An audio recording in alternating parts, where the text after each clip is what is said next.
Capgemini considers the topic of sustainability and climate change to be part of our DNA. We're here to have an open discussion with respect to sustainability, opportunities, challenges, and ways, most importantly, for us to work together.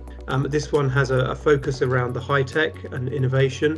What you think comes next in the area of digital transformation, and if you can comment on the sustainability implications of that evolution.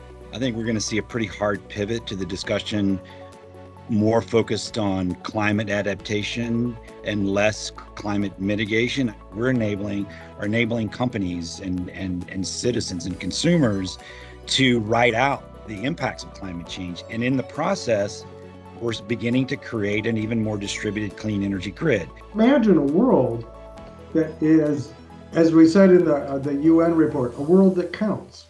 A world where people don't do things that have negative impacts without having that counted and available to look at. So there's resilience in the sense of making the world resilient, but there's also resilience in business processes. Think about where best to apply some of our really interesting digital solutions, whether that's to map out using satellite data and radar, where we need to do that kind of forest management to decrease the wildfires. I think the other thing which strikes in my mind is one of, we need to find a way of making carbon real to people.